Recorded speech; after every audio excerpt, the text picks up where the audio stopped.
Hello fearless gamers, and welcome to another episode of The Joy of Painting Minis. And today we are going to be working again still on the same model as we have been. And last week we painted up the gloves and we painted up the symbol on his right shoulder pad here. And with that we are almost nearing the end, so we're going to work on some of the smaller details on his main body now that he's fully assembled. So we'll be using the following colors that are appearing on your screen right now, and let's get right into this. So I'm going to first paint the holsters for his pistols, and I'm going to use the brown that I have been using, that I used on the gloves because I want them to match.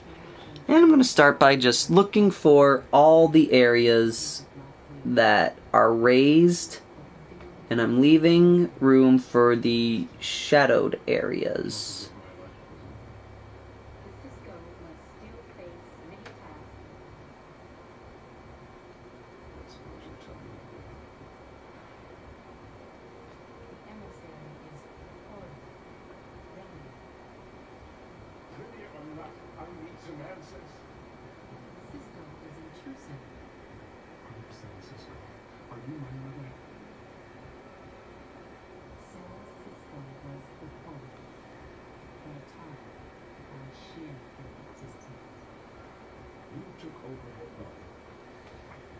Made sure she married my father,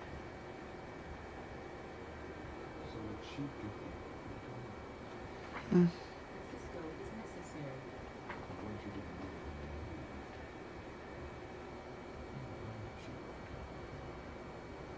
she didn't choose him. Cisco would prefer different answers.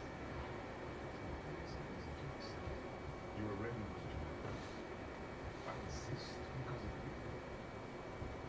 Cisco's path is a difficult one. But why me? Why did it have to be me?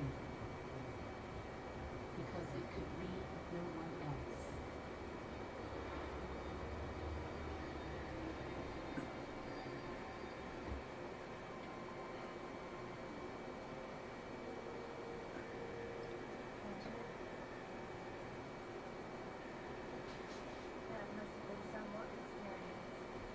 Tell you about it someday.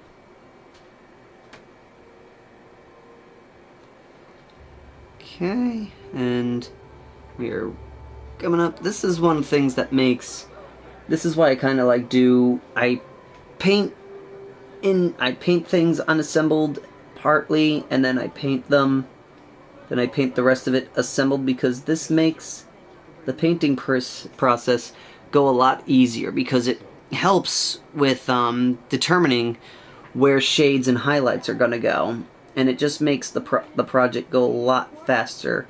What I used to do is I used to paint everything separately, glue everything together, and the problem with this as I got more experienced was I was missing opportunities for highlights that and shadows that I could have been doing, and it was essentially ruining. Painting it completely separate and then gluing it together made making shadow effects not really possible, because the whole thing was painted without any sense of where the light or shades would be, because I was looking at the pieces separate individually instead of as a whole. Whereas painting the model completely, building the model completely, and then painting it, my issue with that is that there be areas where you could easily decide that a shadow wouldn't be going and you would need a highlight, and it would be near impossible to get to that area because it's now been assembled. So it's very tricky. Which is why we painted it this way, where we first painted mainly all the base coating and the shade colors that we were going to use for everything, then assembled, and then proceeded with the rest of the paint job. That way, we could easily find all these highlight opportunities and these shadow opportunities, and they produced the effects with very little effort. And so there, and his holster, and with that, his holsters are pretty much done. See? Less work needed to be, more work done in the beginning, less work in the end. So now I'm going to go on to highlighting those holsters by doing what I did last time. I'm going to do a 1-to-1 mix of the brown that I just used and a yellow to create a very nice highlight to complement the project. So here, and normally you'd probably want to have 2 separate brushes, one for mixing, one for all this, but since this brush is on its way out, and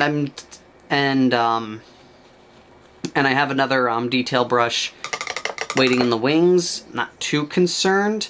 And I'm also just very curious to see how much punishment these old GW brushes will take, because until actually 6th edition was around the first time that I ever bought GW brand brushes. Before then I was just using these cheap synthetic sable brushes that my hobby shop was selling, because that was all he carried, and I was like, oh, you know, I'm not going to bother going to the web mail ordering for the brushes and such when I could just buy what he's got, you know. And so I'm giving these a try, and they actually hold up pretty well, I have to say. Do I think they're worth the price that you're paying for them? No, not really. They seem to be, you seem to be paying for a high quality brush, and you're really getting like a mid-quality brush. Like Matt has said in his Sable review, you know, you're paying a hefty price for really, really nice brushes, and I don't think that the GW brushes are in the same league as that, though again, I'm not much of a, for lack of a better word, brush connoisseur, so please correct me if you feel like these brushes are good quality compared to some of the more higher end brushes. And again, with these highlights, I am just going over raised areas that I feel deserve a highlight, and corners of the holsters. And I'm not doing a full edge highlight or anything like that. I saved that specifically for the armor. And just going around looking for like raised areas, and I'm following the contours of said areas, and again, finished in like half the time than I have been spending on any of this stuff, this model. So now with that done, I'm going to work on the grenade that is under his left arm there. So I'm going to start with a light green, because I like the look of greenish grenades, even though I don't actually think grenades are green. I think they're like a super, if they're green, they're like a blackish green, like sort of like the color I painted his armor. But I'm not sure if they actually are green or not. If anyone knows, feel free to drop it in the comments, because I'm curious to see what an official grenade color is. Let's see, so we go here, paint it up.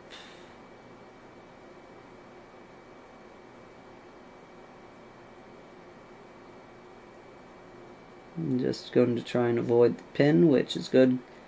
Not too hard since it is underneath his arm, and I see that I painted like that hand piece thing that you hold in case, you know, you pull the pin and you don't want to throw it right away. Type thing, at least that's what I'm pretty sure that's what that piece is for.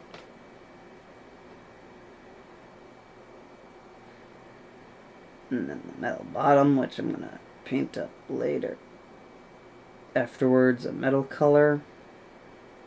Okay. So there we go. Now while I wait for the grenade piece to dry, I'm gonna go and paint up the highlights on the chain around his belt and the little skulls on his armor, which I'm gonna use a lighter chain, a lighter mail, the same highlight color that I've been using for all the other metal bits on him. And then I'm going to just again find the lines that are basically being drawn by the wash that we did. And I'm just drawing over them with the highlight color. Again, just use a fine detail. Take your time. You don't want to slip up and mess up all the work that you've done. Find that belt there. Then now for the chain links, I'm going to do the tops of the links that are facing me, and just the tops of the side links that are closest. And then one there. And then the skull here is going to go over it very lightly with the brush here. And there. And then I'm going to go take this, and there's a little metal piece here. I'm going to lightly go over that with the chainmail paint that I'm using, because it's dark enough underneath his arm where kind of will give its own natural shadows without me having to do much else to it. So he is now done. Now I can go on to the next stage of that grenade there, which is adding a shade. And that shade will be used to help just perk up the lines on that grenade. That way I can see them a little better.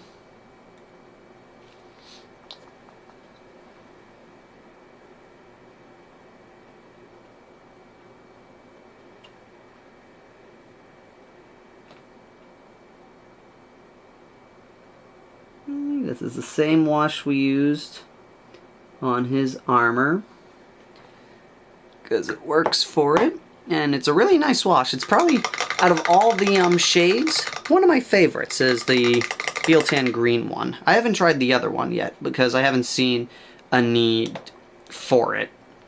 But one thing with this is always be free, feel free, and open to experimenting with your minis and your painting, because you may discover a new way to paint something you never thought of before.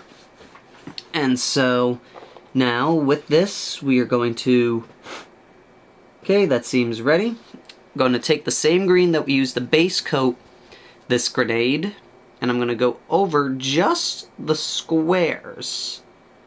Going to avoid painting the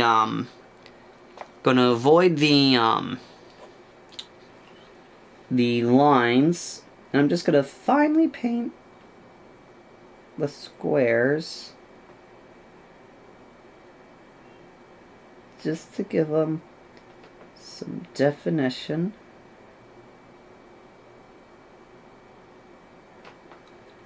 Okay.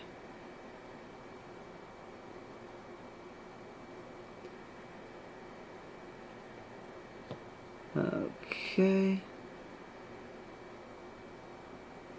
There we go. And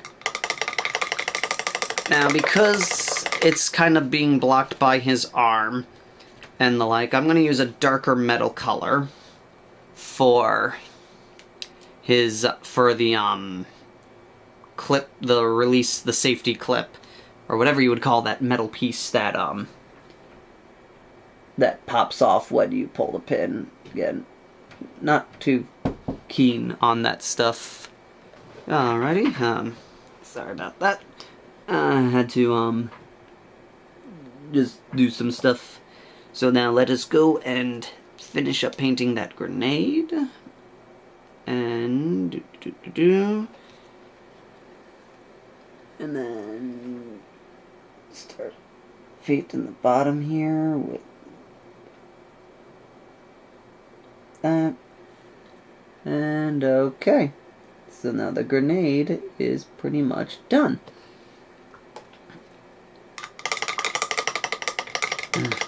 And slowly and steadily we are getting this thing finished. And I'm sure most of you guys at home are really happy about that. So now I'm going to clean up the black pieces of his joints, of the armor joints there, just because I like to get rid of those, just to have them stand out a little bit more than usual, than they are, because right now they kind of got a little bit of the green wash in them, so they kind of blend in with the armor. So just clean that up a bit.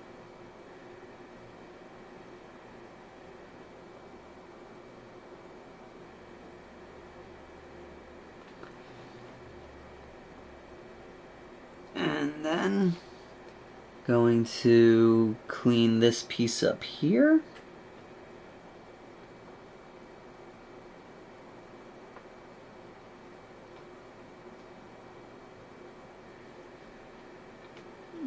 Alrighty. And then going to add. So now from here, I'm going to go and paint his cloak. And for this, going to take a lighter. Actually, for this, I'm going to do something a little bit different than normal. I'm going to coat it in the original base coat that we did. And the reasoning for this is something that I mentioned that I was going to talk about a little bit when we got near the end here, is there's a trick behind Cypher that I think is key to making a really good Cypher. Cypher has an affiliation with the Dark Angels, but we don't know if he's good, bad, or in between. But he does a lot of actions that could be argumentatively said to be good, bad, or in between. So I find the trick with painting a really good Cypher is finding that middle ground between making him look clearly Dark Angel-y and chaosy. So you want to kind of like find middle ground. You want to try and get him to look like an evil Dark Angel. Just without looking full-on chaos. Because too much, and he looks just like a generic Space Marine, you know, too different from the Dark Angels, and he just looks like, you know, some weird, funky Space Marine character. Not enough, too much, I'm sorry, I meant too much affiliation with your Dark Angel paint color scheme, or any average Dark Angel scheme, and you kind of run the risk of him just looking like he's a fancy Dark Angel sergeant that you have there. Not enough similarities with the Dark Angels in terms of color scheme and such. Then he kind of then falls into this, like, he looks just like a random Space Marine that just happens to be wearing a hood and such. So you gotta find that middle ground with them. Something that, when you look at him, you go, you want to have that effect in the end where, when someone looks at him, he goes, yeah, you could be a Dark Angel. I can see that. And so, like, with this, making the robe look a little bit more dirty and worn, like he's been out in the wilderness. He has been running around. He probably has not had time to clean this thing, you know, except for, washing dirt, usual, like maybe some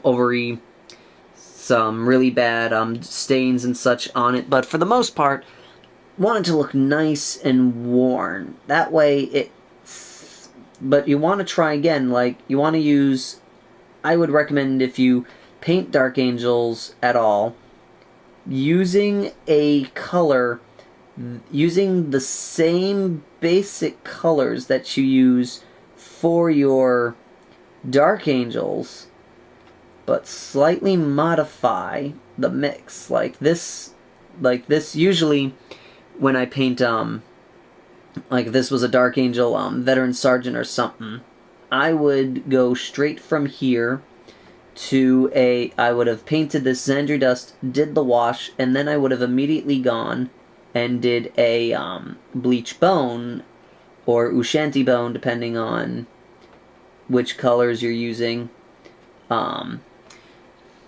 layer on him. That way, and that gives a really nice Deathwing look. So this is, again, it was painted the Xandri Dust, my base color for my Dark Angels. Now I'm going over it again after the wash with the same base color. So it gets more of this like dirty robe look, but if I put him next to it, it just looks like a dirtier version of one of my Dark Angels. So it kind of, again, it gives that illusion that it could be someone, just a really worn, torn Dark Angel that's been around and hasn't had a chance to really stop and take proper care of his robes, which a lot of Dark Angels do. In fact, it was very much, very much, you would get, you would get actually punished if your surplus, or surplus, or however you pronounce that, on like tabard, like robe thing, if you didn't maintain it. Like, you know, if it got dirtied in battle, okay, it got dirtied in battle, but you better make sure it gets cleaned as soon as you get back to the keep, type of thing. That's how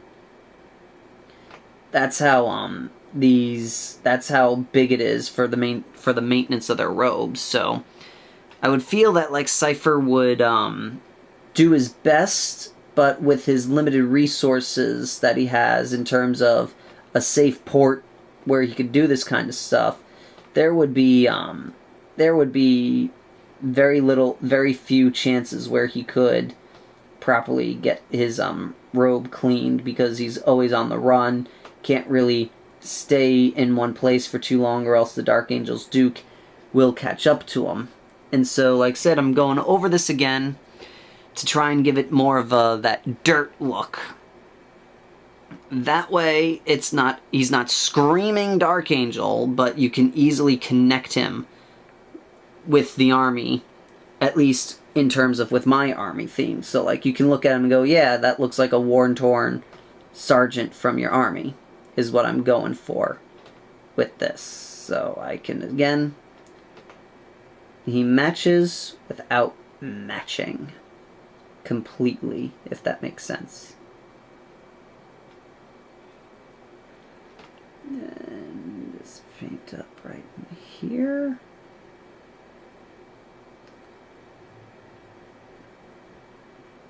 And that's what me and a friend were talking about, how like a trick with Cypher is you want to paint him up just enough to give the hint of of a relationship with the Dark Angels without it going too overboard, where a player will look at him and go, why is that Dark Angel Sergeant hanging out with those Chaos dudes?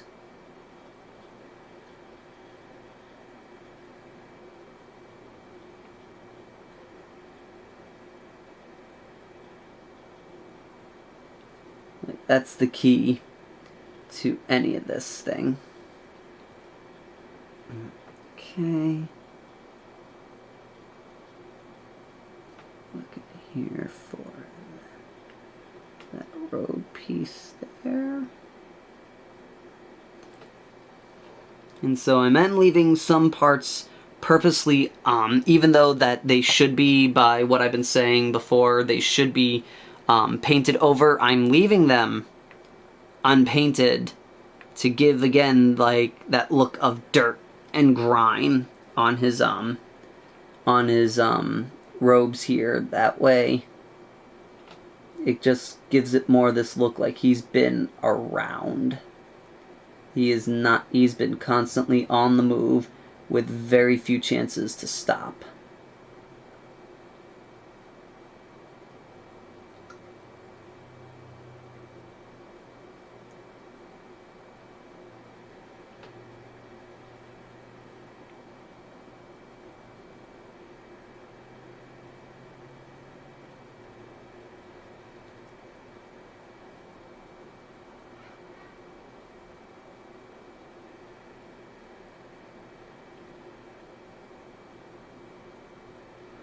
Okay.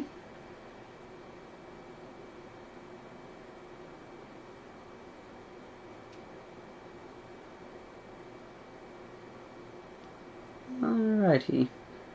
So, coming up here on the end of this run, as I can see by my timer, I am starting to run out of time. And so we will leave the rest for another day, but Cypher's starting to come out really nice, and that is all for right now. Thank you all again for watching, and until next time, Fearless Gamers, take care.